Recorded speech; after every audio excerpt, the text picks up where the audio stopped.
Hello, my name is Elaine Snarson Leader, and this is a podcast called From Despair to Repentance, Jews, Spirituality, and Justice. This program is sponsored by the Institute of Jewish Spirituality and Society, where I am a fellow. The mission of IJSS is to advance scholarship, social transformation, bringing Jewish spiritual knowledge to bear on the toughest challenges of our contemporary society. We break down barriers between spheres of knowledge and practice, enabling long term collaboration among scholars, researchers, human service practitioners. Please visit us at www.ijss.org to find out more about what we do. In my capacity as the fellow, I've been speaking around the country about justice using a Jewish spiritual lens. But this year is our second year with podcasts, bringing to you people who are engaging in the work on the ground with real people, but imbuing it that what they do with a spiritual practice. To that end, today I am interviewing Zieva Konvisser, who has quite a career behind her. She was a pharmaceutical chemist and then an automotive executive, and then post-retirement got her PhD in human development. She's also a fellow at the Institute for Social Innovation at Fielding Graduate University, an adjunct assistant professor of criminal justice at Wayne State University, and an oral historian at the Ziegelman Holocaust Center in Farmington Hills, Michigan. She's done all kinds of research, but right now we're going to talk to her today about her focusing of the human impact of trauma and the possibility of positive change alongside traumatization. The other thing that she's quite noted for is that she's written 9 articles in academic journals and monographs and 2 books, Living Beyond Terrorism, Israel Stories, Hopes, and Healing, and Hearing Our Voices, Wrongfully Convicted Women Speak Out, which is forthcoming. Now, I'm thrilled to introduce Zieva, and thank you very much, Zieva, for being on my program with me. How are you today? I'm wonderful, thank you. Good. And and I, I yeah, please. I was going to thank you for this opportunity to share the experiences and wisdom of some of the women who I've worked with, and really to talk about female and wrongfully convicted, the role of religion, faith, and hope. Well, And let me start with some questions, if you don't mind. good, Okay, and we're going to run through them. We'll have a dialogue, if that's okay great. with you. Okay, so tell me, are you affiliated with any organization? And if so, first of all, where are you located, and what organization are you affiliated with? Well, I live in Orchard Lake, Michigan, which is a suburb of Detroit. I've been on the National Commission on American Jewish Women. I'm on the International Board of Mativ, the Israel Psychotrauma Center, and the Advisory Board of Strength to Strength, which also serves terror victims. I was previously on the boards of several community, philanthropic, and professional organizations, including Proving Innocence and the Innocence Network Research Review Committee. Nice work. Good for you. So, So let me yes. ask you right now, what is Mhm. the client group that we're going to talk about today? And tell me a bit about what it is that you do with that group. So, my current work and the talk today focuses as an advocate for freed and exonerated women in the innocence movement and women who are in prison claiming miscarriages of justice. Um, Okay. How did you get into this kind of work and how long have you been doing it? I mean, with your varied career. So as you said, 25 years ago, as I was post-retirement, I went for a PhD in human development and focusing, as you said, on the human impact of highly challenging traumatic events. So I started out based on my own background as coming from a family of Holocaust survivors, doing research on with uh, with Holocaust survivors, thinking of doing it. How did these people find meaning in their lives? How did they survive afterwards? But at the same time, as I was starting this research, um, I went on a solidarity mission to Israel during the Second Intifada, and I saw what was happening then in the here and now. How were people surviving? How were they living alongside terrorism? And my work shifted to looking and working with them in the moment at the time, uh, and learning how they were doing this, how they were surviving alongside. Um, I was welcomed into the community at the time because the people in the trauma world were focusing on the here and now, on healing, what was happening then. And I was wanted to know about the people, their backgrounds, their family, how they were living with it. And But I'm that became curious, my focus. how did you get into working with women in prison and the those who were falsely accused or involved? So, so I got my PhD in 2006, and I was presenting my research at my local synagogue, uh, talking to the community about what I had learned. And a Wayne State University professor of criminal justice, Marvin Zalman, heard me speaking about the human impact of trauma on the people themselves and my lens of the possibility of positive change alongside the effects of the trauma. And he made the connection to survivors of wrongful conviction, which was at that point and still a somewhat quite an understudied population. And he told me that historically, most wrongful conviction studies had focused not on the innocent person themselves, but the perpetrators. Why did people accuse them? What was the system of flaws, but not on that human impact. And that those that did study the psychology were studying the psychology of the accusers, not of the people themselves. So I was intrigued. It was what another understudied, under-recognized, more importantly, population. And so my first thing that I did was to look at what was out there. Had anything been written? Had anything been studied? And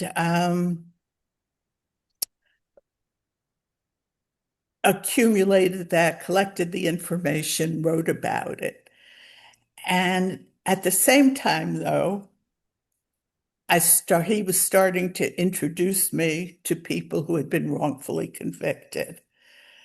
And uh, my passion became talking to them, listening to them, hearing their stories, because I had discovered in my interview process with the terrorism survivors, that's who I was, that I was a story listener. And what was important to me was giving them the opportunity to share their stories. So, as I said, he started introducing me to survivors of wrongful conviction. And one of the women was living locally, but she had just come back. By now, it was like 2010, and she had come back from an Innocence Network conference. And every year, the Innocence Network, which is a global network of organizations that's that help people who've been wrongfully convicted get free, uh, will help them with post-release resources, build awareness, and they have an annual conference. And but at that point, the women were very few and far between at the conference. The conference was focused on the men. The agenda was all about men, and they felt um, they didn't feel included at that point.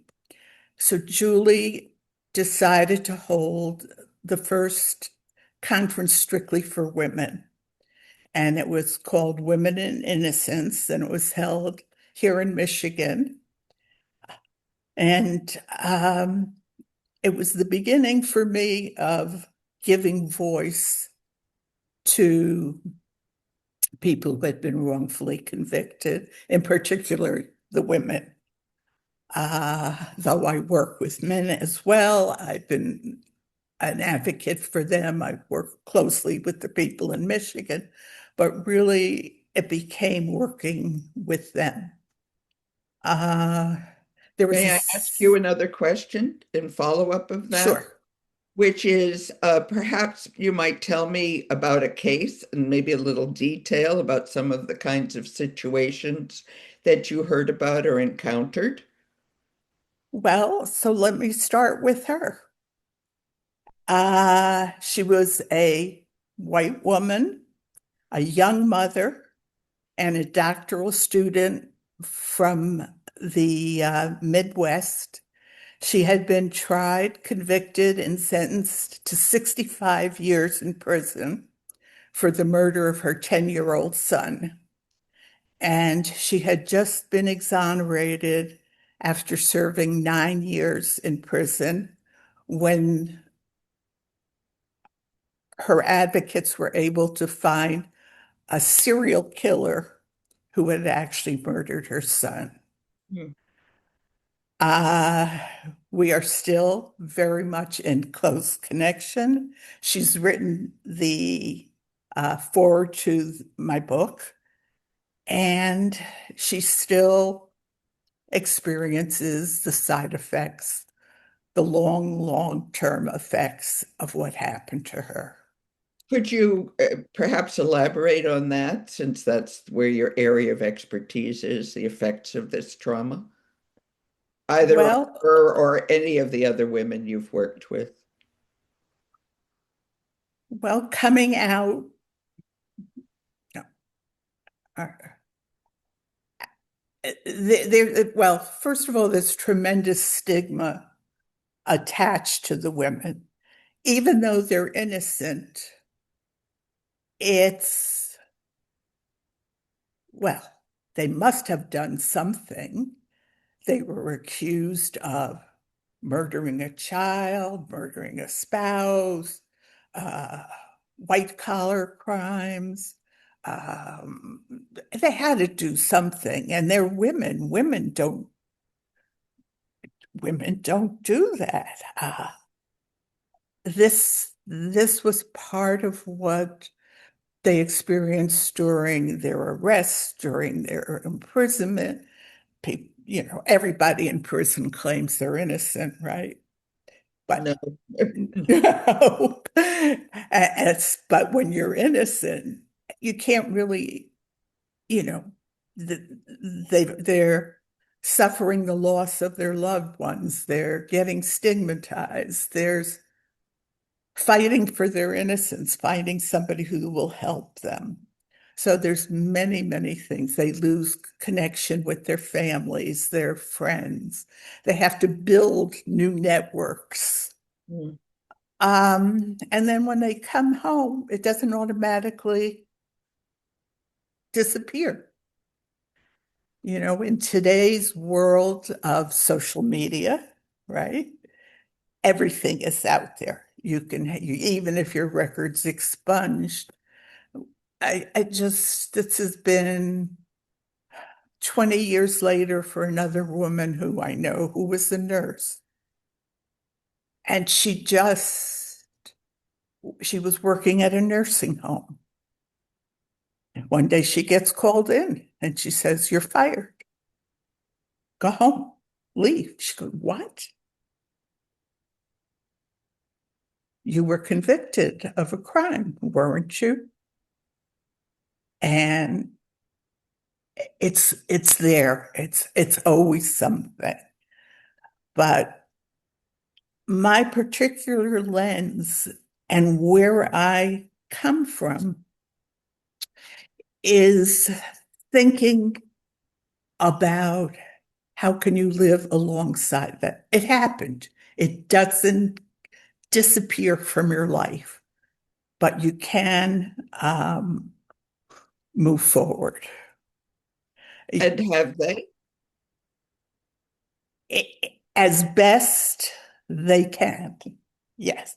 Are they still impacted? Yes, certainly. Here, Ginny was leading her life, living her passion of going back to nursing after 20 years in prison, having to relearn everything. Is that how she thought her life would be? No, but she does move forward. Julie was never able to go and finish her doctoral work. Um, how does she feel like she's doing something positive, helping other women get through it? May I follow up with a question? I know this is extemporaneous, but it really triggers some questions in me. Do they talk to you at all about their experiences in prison and the impact that that has had on them? Very much so. Yes. The, again, well, the day-to-day experiences of being in prison, right? The no doors on the toilets, having to stand in line for your 5-minute shower, the food, the everything, but the stigma, being called a baby killer, Mm. being called,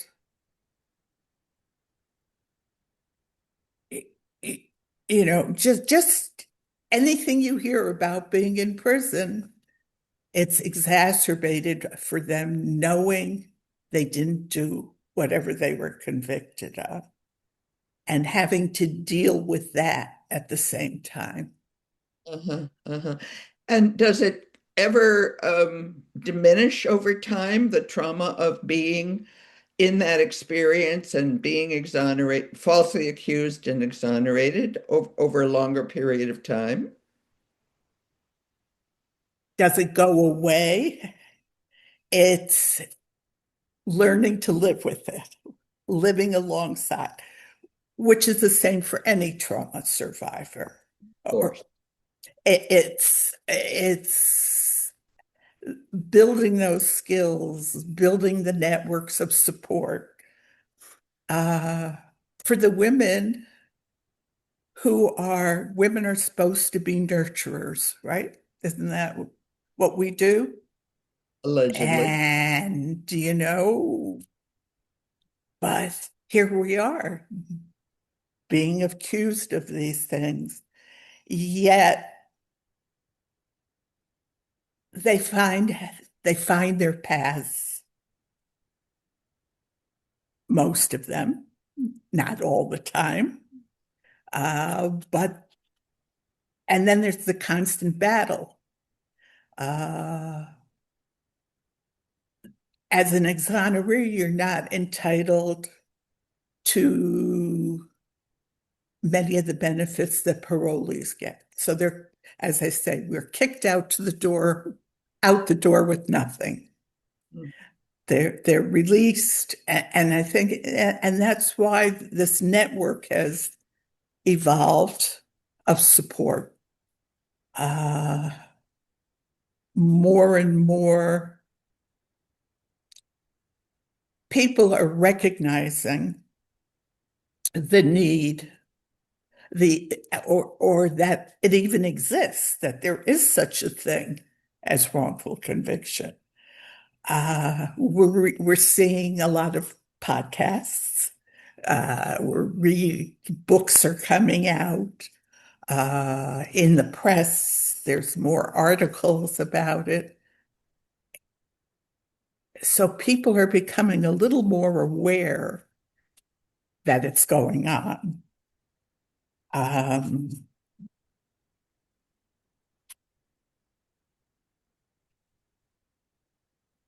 Well, let me ask a follow-up question here because this is a Jewish spirituality yeah. podcast. Let's get to my question about how does this relate to being Jewish or dealing with a Jewish population, whichever you might see appropriate here.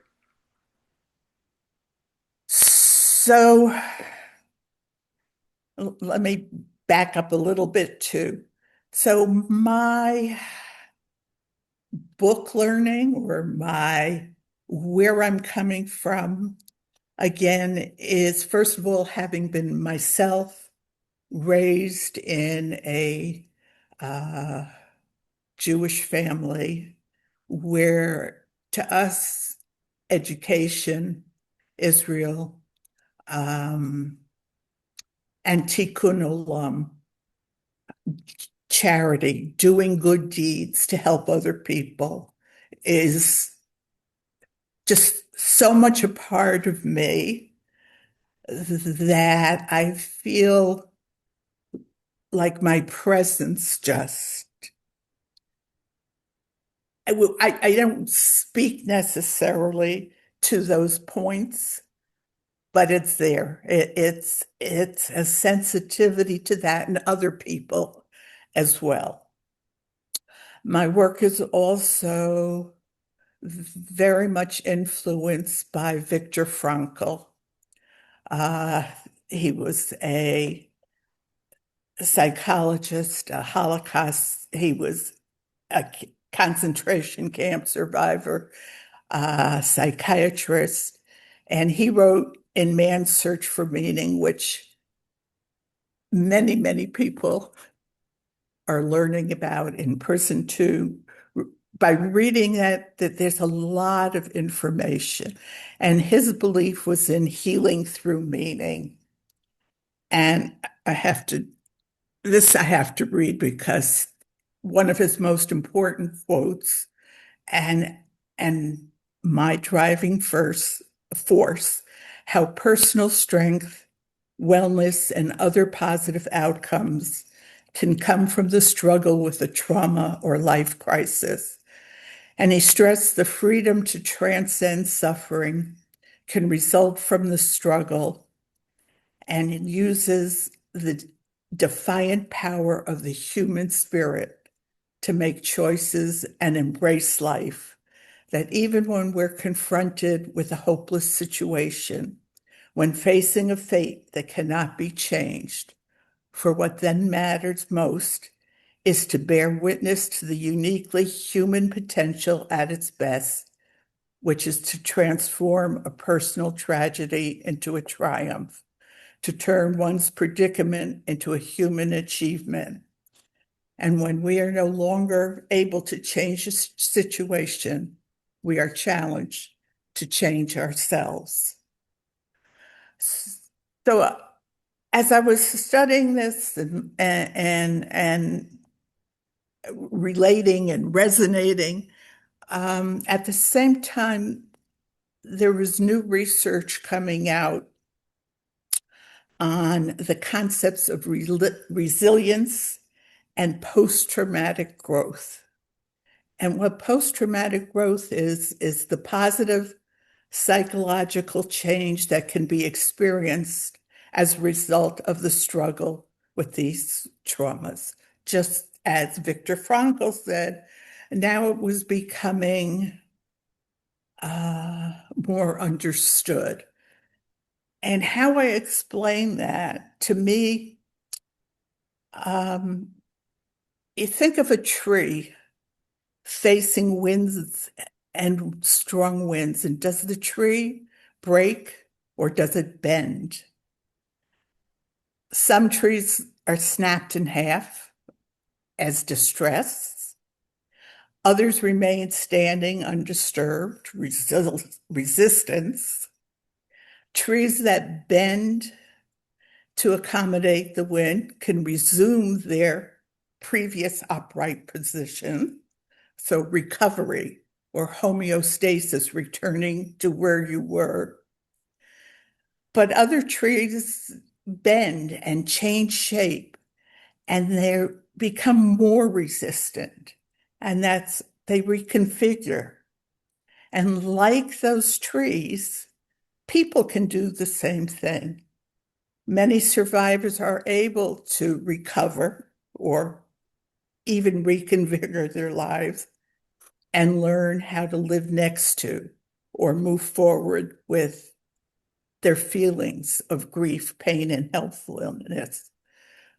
And resilient individuals are like a twig with a fresh green living core. When they're twisted out of shape, such a twig bends, but it doesn't break. And instead, it can spring back and continue growing.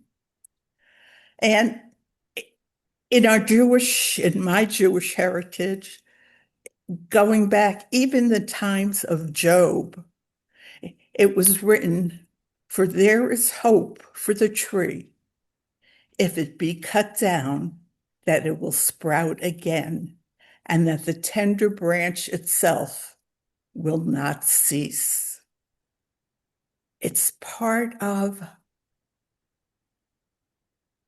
our world of Judaism.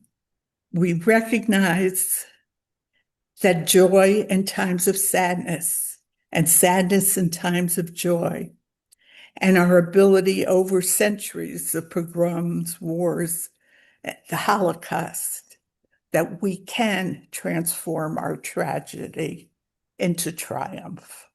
Mm. And so that's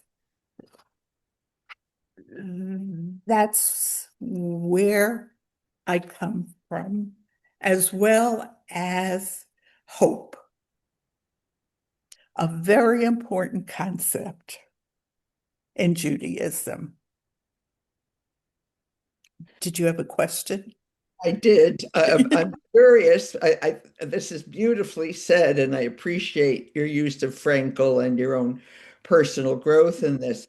So this is clearly about spirituality, uh, Yes. and so I'm curious. Could you just give some examples, if you will, of that hope and resilience that, well, I know Frankel was able to create his life like a tree, a new branch out of the trauma. What about your own experiences, either for yourself or the people you've worked with?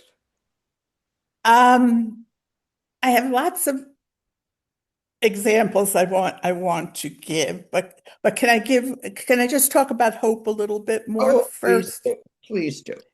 Because hope is not just a wish. Hope is about the possibility, not the probability or guarantee of something happening. It's about the possibility and the openness to change. Um, the trauma literature talks about hope as being characterized by flexibility, activity, openness, allowing us to open ourselves to different responses. It's about awareness, being aware that there are options and choices. Going back to what Frankl said, we do have a choice, but we need to recognize that we do. Um, in Judaism, hope is the word in Hebrew was tikva. It's one of our most fundamental pillars of Jewish thought. It's woven through our history, our sacred texts, rabbinic interpretations, and it still remains a central element of, as you asked, Jewish spirituality. It's in our prayers, it's in our identity. It's in our Israeli national anthem's title. It's Hatikva, the hope. In Jewish tradition, hope is not merely a fleeting emotion, but it's the vital force that has helped Jewish people through all of our challenges, through exile, oppression, inquisition, pogroms, the Holocaust, wars, and terrorism.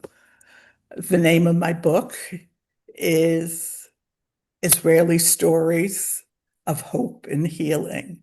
The name of this talk or of the workbooks that I've created for women in prison is Surviving Trauma, Hope, Stories of Hope and Healing. The two go hand in hand.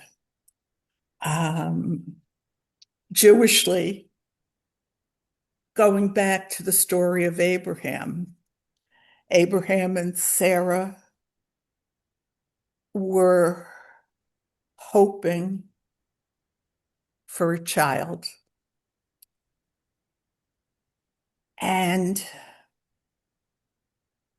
it was, and God promised them that he would help them.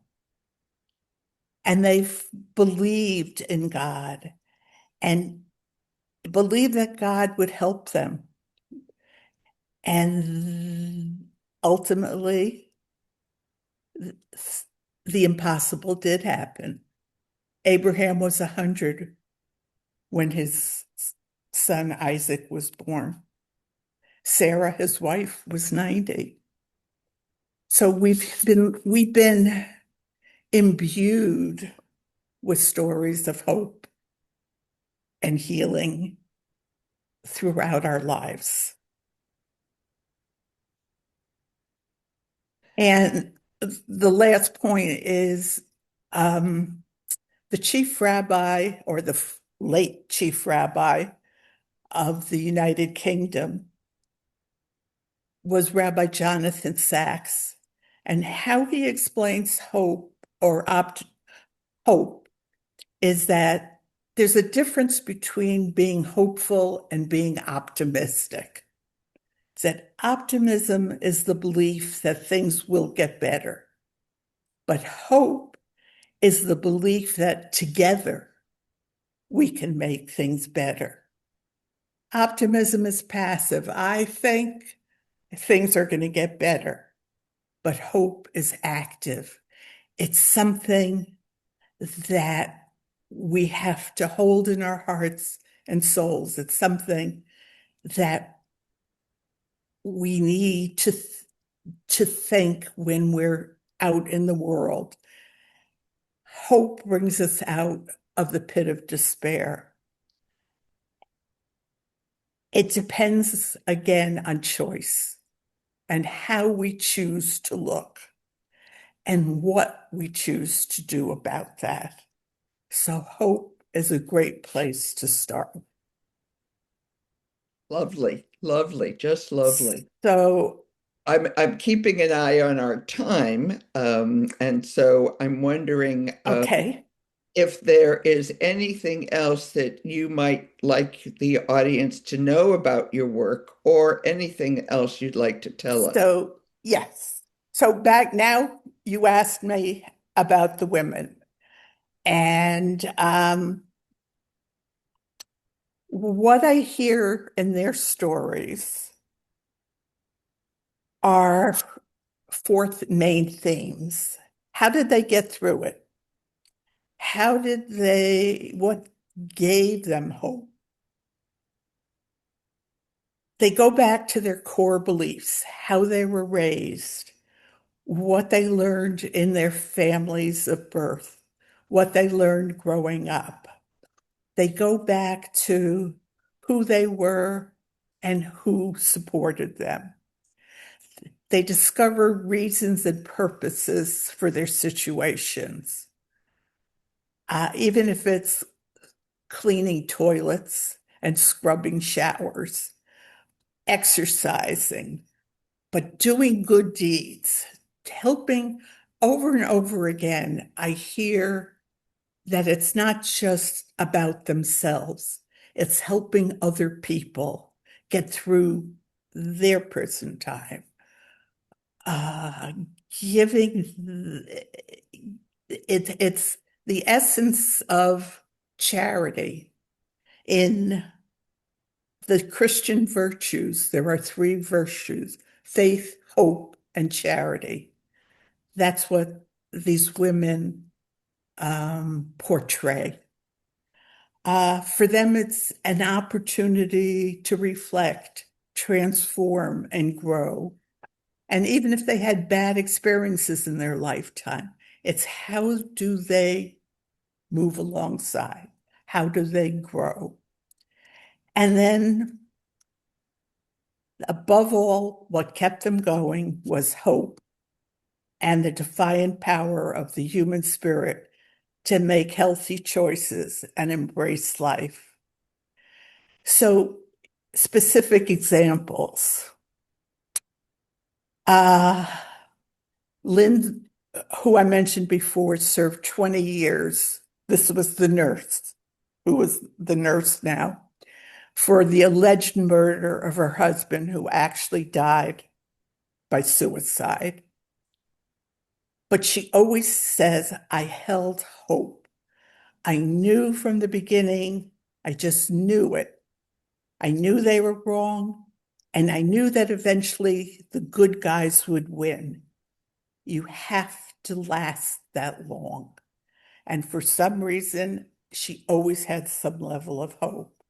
And she says she believes that human beings can live without almost anything except hope, without people, without things we never thought we could live without friends, spouses, parents, grandparents, houses, cars, jobs, all the things that she lost, freedom, health, personal space. But she says the one thing we cannot survive for long without is hope, because without hope, our spirit, the spark that makes us human, soon withers and dies. She felt it. She's learned how to express it and to share that with others. And the other piece that kept women going is religion. Uh, None of these women who I've interviewed are Jewish, but their spirituality resonates with Judaism. It's they find that it helps them find meaning in their wrongful convictions. Pray, Praying, going to services. Uh, the women said Monday nights, every Monday night, everybody goes to Bible study. It's somebody to talk to other than another inmate. They believe in God.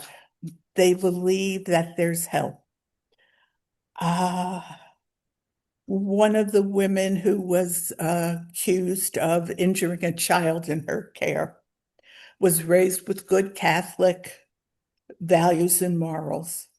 And she says, I cope with everything, just knowing that everything that I have been through and everything I have lost can't be compared to the pain that Jesus experienced. I pick up my cross and I carry mine with Jesus. I keep going every day knowing that God is with me and I didn't suffer as he suffered. Thinking about God, their faith in God and their church family, speaking to priests, speaking to the chaplain, prayer, and caring people. It's what keeps them going. What a beautiful way for us to sort of bring ourselves to closure here, going out with hope. So I'm wondering, Ziva, I know you probably have more to say, but we really do have some time constraints.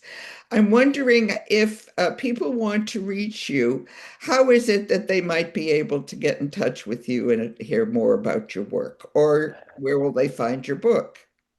So, first, I have a website, www.zievakonvisser.com, or my email address is zieva@zievakonvisser.com, and that's also on the website. Um, my book, forthcoming, I'm in the process of negotiating. It's written. It's my honor to share these stories. Uh, it's important for the women to know they're loved and remembered, and for people to become more and more aware of wrongful conviction and the impossibility of positive change as alongside the trauma. Beautifully said, Ziva. It was a lovely time to have you here, and I'm really, you could shed some light on part of the darkness of prison that we've not addressed yet. So this is lovely. Thank you very Thank you. much for your time. Thank you.